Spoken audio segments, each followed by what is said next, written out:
Bonjour honorable, Bonjour, comment allez-vous? je vais bien, Madame Rouillot. Alors, actualité politique de la sous-région au Bénin, l'élection présidentielle au Sénégal a livré son verdict et le cas sénégalais, curieusement, réjouit plein de Béninois parce qu'on a tous suivi tous les micmacs de Macky Sall pour se maintenir au pouvoir. Aujourd'hui, c'est Diomaye Faye, le candidat de Ousmane Sonko, qui devient président de la République. Quelle leçon politique pour la mouvance politique béninoise? Et derrière, est-ce qu'on a raison d'être dans cette euphorie ici au Bénin? Merci, merci de m'interroger sur le cas du Sénégal. Déjà, je voudrais féliciter les Sénégalais et le nouveau président élu, d'accord. Et je voudrais exprimer combien la démocratie s'est exprimée, en fait, de dire combien je suis contente de voir la démocratie s'exprimer jusqu'au bout au Sénégal, parce que nous avons eu quelques frayeurs pendant un moment, étant donné que nous avons tous craint que le retrait du décret convoquant le corps électoral que le président Macky Sall, l'ex-président Macky Sall, a effectué, pouvait avoir des conséquences sur la date de tenue régulière des élections. Et là, bon, on se rend compte que malgré les difficultés, les problèmes que nous avons pu observer de loin, les élections se sont tenues à bonne date, en tout cas dans les temps, permettant l'alternance démocratique au sommet de l'État sénégalais. Et nous ne pouvons que saluer cela. Nous saluons cela, vous m'avez demandé, nous devons saluer cela et nous réjouir parce que la démocratie s'est exprimée.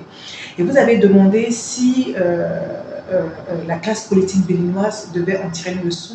La mouvance présidentielle surtout. La mouvance béninoise, oui, écoutez, moi je vais vous dire que, au contraire, la mouvance béninoise et les Béninois devraient être fiers du travail effectué depuis 2019 pour renforcer l'alternance démocratique à la tête de notre État.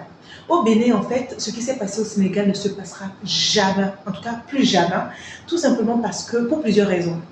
La première, c'est que depuis 2019, nonobstant ce que l'opposition essaie de faire croire sur la révision de la Constitution de novembre 2019, eh bien, il faudrait que mes concitoyens sachent que cette révision a permis désormais de retirer au chef de l'État l'opportunité de convoquer le corps électoral.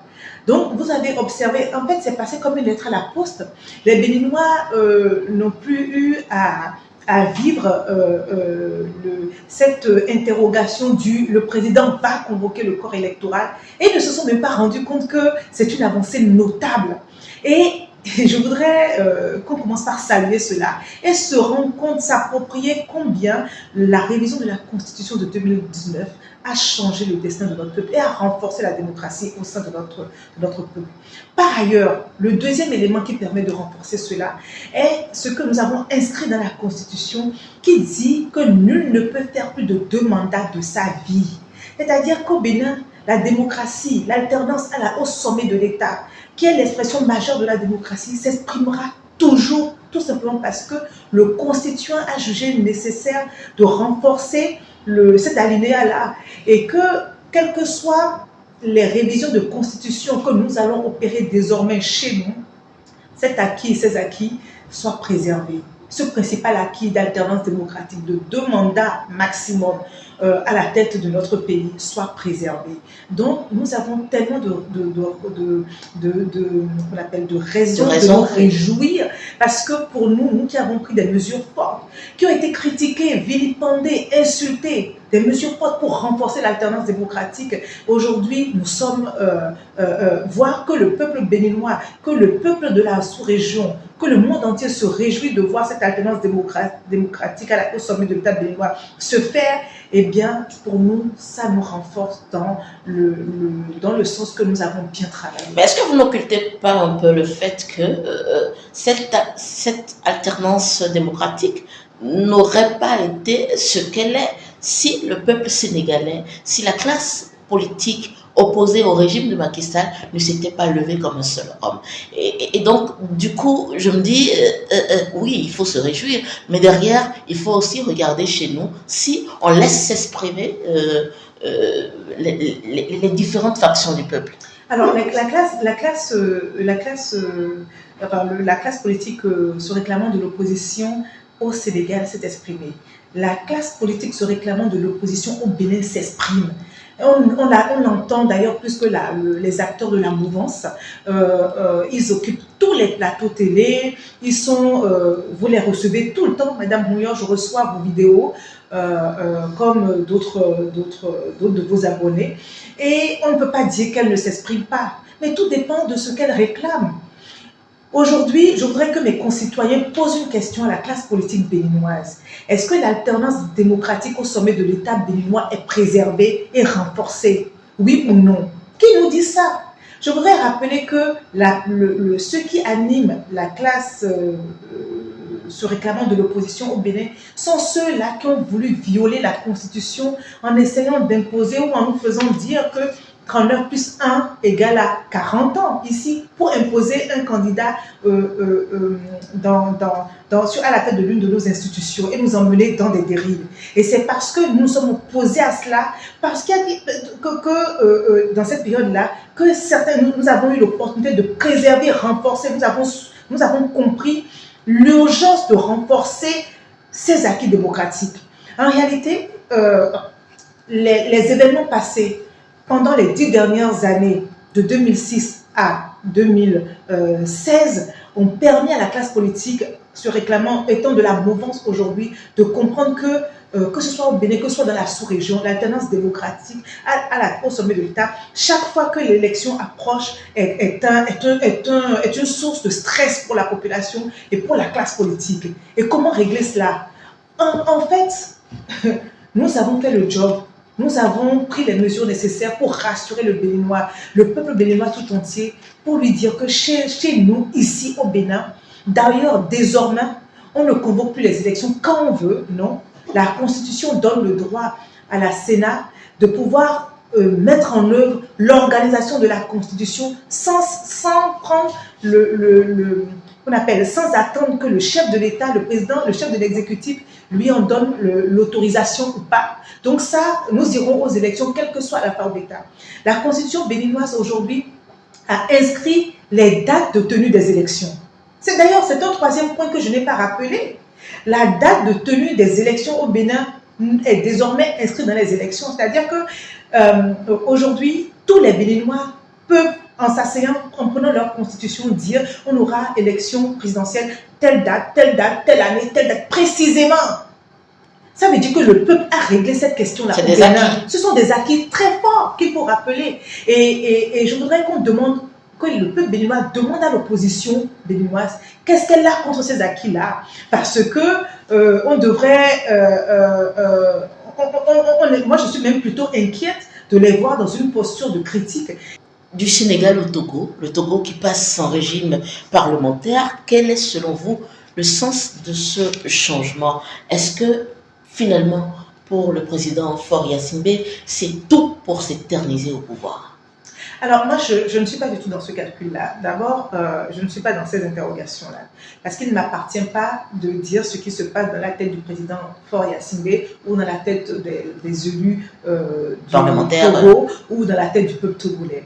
Ce que je lis de l'extérieur, c'est que le Togo aujourd'hui a choisi une autre orientation, d'accord? A choisi d'installer un système parlementaire bicaméral, d'accord? À 2 chambres. À partir de ce moment, c'est une orientation politique et vraiment drastique, totalement opposée à ce qu'ils avaient dans la pratique jusqu'à il y a 2-3 jours. Donc, nous allons regarder la mise en œuvre de cela. J'espère tout simplement, tout ce que je peux dire, c'est que j'espère que nous allons observer l'alternance démocratique au sommet de l'État togolais bientôt. Parce que c'est une exigence forte aujourd'hui de nos citoyens dans la sous-région. Quel que soit le peuple, quel que soit le pays, aujourd'hui on se rend compte que on sait que la nouvelle génération et la classe politique jeune aujourd'hui veut de l'alternance à la tête, au sommet de leur pays. J'espère que nous allons observer cela. Vous voilez la face ou bien vous êtes diplomate quand vous parlez comme ça? Parce que on voit bien que lorsque généralement il y a ce changement de régime, comme il y en a eu, pour l'homme politique, c'est un nouveau cycle qui commence. Et quand on voit les faits, je ne crois pas que le président Faure Yassimbe ait envie de s'assurer ou de faire une Sincèrement, intervention. je ne saurais le dire. Mais ce qui est certain, c'est qu'au Bénin, lorsque nous avons révisé la Constitution en 2019, nous avons non seulement renforcé les acquis démocratiques, comme je vous l'ai dit tout à l'heure, en termes d'alternance au sommet de l'État, et plus personne ne peut les toucher. Désormais, on ne peut pas faire plus de 2 mandats de sa vie au pays, au Bénin. La convocation du corps électoral n'est plus la prérogative du chef de l'État. Donc, c'est la Sénat librement met en œuvre son agenda de convocation du corps électoral. Et pour terminer, désormais, les dates des élections sont connues au Bénin. Alors, non, j'ai pas terminé. Oui. Donc, nous avons fait ça au Bénin. Et lorsque nous avons fait ça, pour faire ça, il a fallu réviser la Constitution. Et pour garantir chez nous que cette révision ne va pas prêter à confusion, nous avons inscrit que nous ne sommes pas en train de remettre le compteur à zéro pour qui que ce soit, que nous ne sommes pas dans une nouvelle république.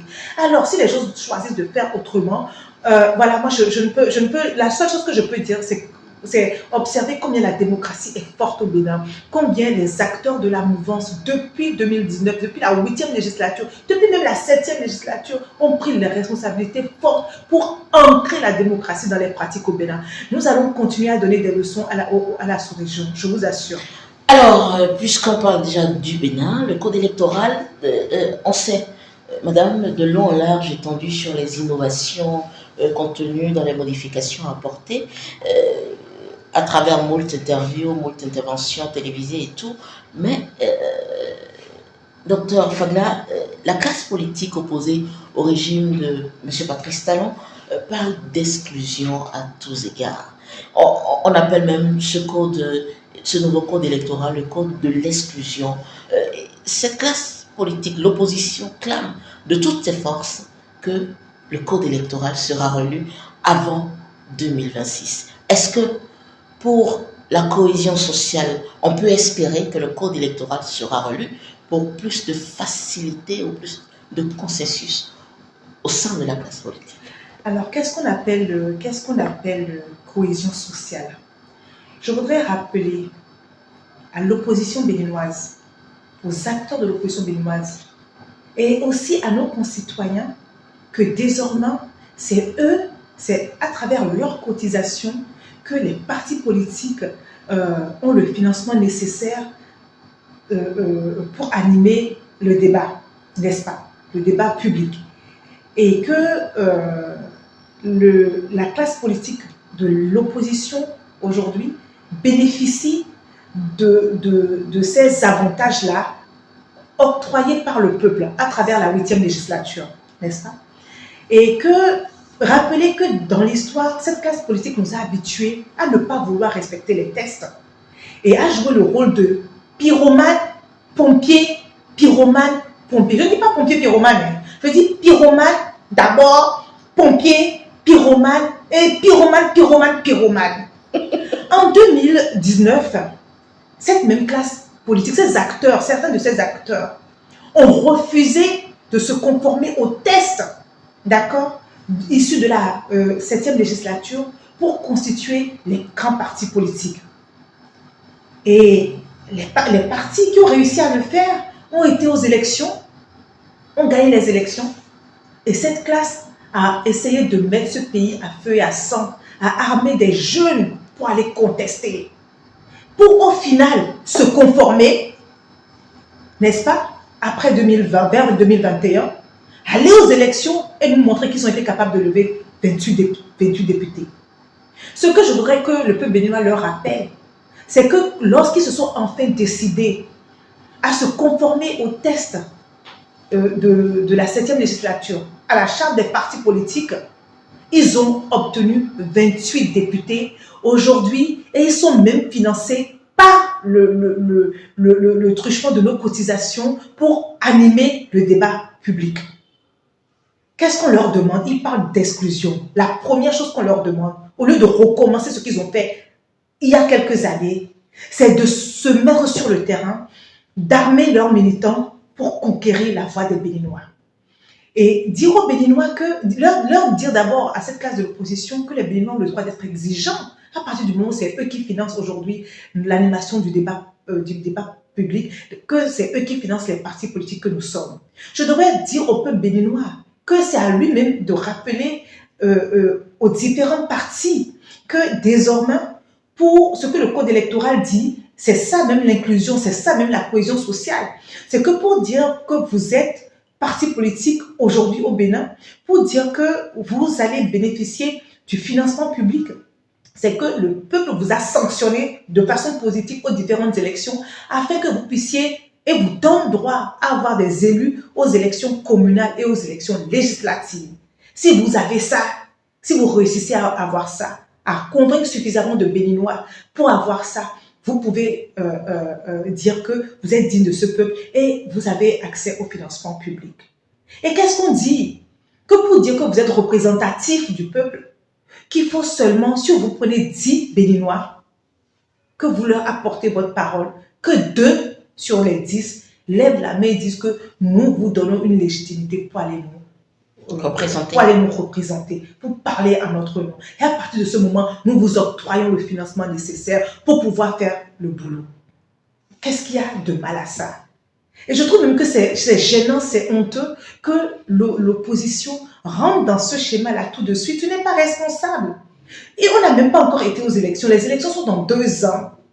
Et je voudrais dire à nos concitoyens qu'aucun des 3 partis politiques, aucun des partis politiques de la mouvance, des 2 partis politiques de la mouvance aujourd'hui, l'Union progressiste, le Renouveau et le Bloc républicain, si on avait été aux élections législatives avec ce code-là en 2023, n'aurait eu les députés nécessaires ou les élus nécessaires. Et qu'est-ce que nous avons commencé à faire?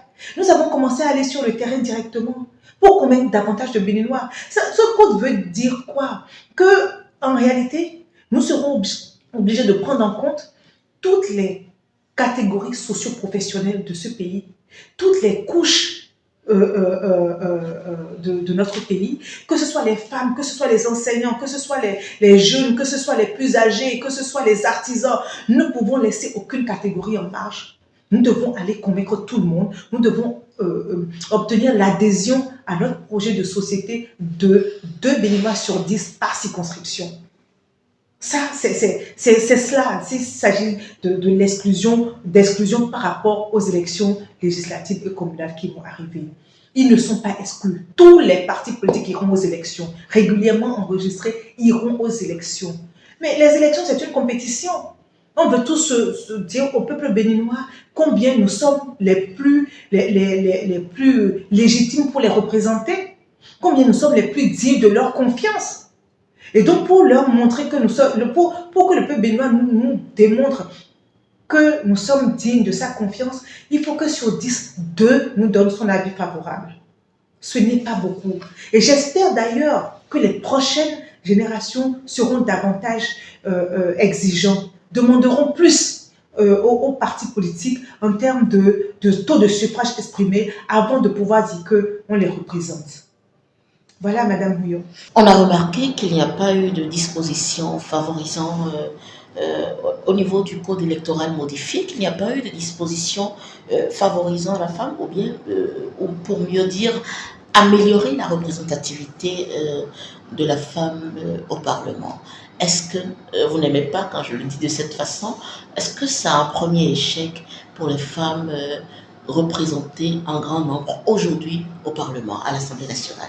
Alors déjà, je voudrais encore une fois rappeler au peuple béninois et à toutes les classes politiques, notamment celles de l'opposition, que c'est grâce à cette révision de la Constitution de 2019 que nous avons amélioré la représentation du peuple par les femmes au Parlement. Il est important de le rappeler parce que nous avons une tendance à ne pas voir tout ce que cette révision de Constitution de novembre 2019 a apporté de positif dans notre nation. Donc je voudrais qu'on se rende compte de cela. Et ça nous permet aujourd'hui d'être encore plus exigeants, de dire que nous voulons davantage de représentation du peuple par les femmes, notamment au communal prochaines. Écoutez, pour ce genre de discussion, il y a plusieurs étapes, plusieurs paliers, d'accord? Oui. Et la classe politique aujourd'hui est convaincue qu'il faut cela. Est-ce que les dispositions n'ayant pas été prises par les tests tout de suite empêchent les partis politiques de positionner des femmes aux élections communales. Non, c'est une question de volonté politique et ça peut se faire au sein des partis politiques déjà. Il est vrai que l'avantage des tests, c'est que ça contraint, ça oblige et ça permet de ne pas accepter les excuses. Mais je voudrais dire que s'il n'y a pas d'échec en la matière, puisque ce débat est là depuis un certain temps et que, y compris lors de l'amendement du code électoral en faveur des femmes pour les élections législatives, nous avons évoqué cette question-là. Et la seule chose qui a fait, c'est que nous n'avons pas réussi à nous convaincre entre nous de la capacité des partis politiques à mettre cela en œuvre aisément. Et nous allons commencer au sein des partis politiques déjà à faire le travail à partir des prochaines élections. Et si nous y arrivons, nous allons inscrire ça favorablement dans les tests. Vous savez, une femme minimum par circonscription, c'est plus facile qu'une femme minimum par arrondissement pour les partis politiques. Il s'agit de 3000 candidats pour les élections communales à raison de plus de 540 arrondissements. Donc le challenge n'est pas le même et les partis politiques vont se préparer dernièrement à travers les cellules. Je voudrais rassurer les militants de l'Union progressiste de renouveau que chez nous ça se passera autrement parce que nous avons veillé à avoir d'abord déjà la représentation du peuple dans nos cellules à travers le nombre le pourcentage des militantes dans chaque cellule. Donc nous avons obligé chaque cellule à fournir 30% de femmes dans leur bureau. À partir de ce moment, ces femmes en tant que militantes seront remarquées et auront leur place lors des positionnements prochains, que ce soit pour les législatives que pour les communales. Donc chez nous, à l'Union progressiste de renouveau, nous allons nous battre en interne pour améliorer la représentation du peuple par les femmes dans toutes les instances électives, que ce soit l'Assemblée nationale ou dans les élections communales. Docteur Sedawi Mélégan Faglar, merci d'avoir répondu à nos questions. Merci à vous.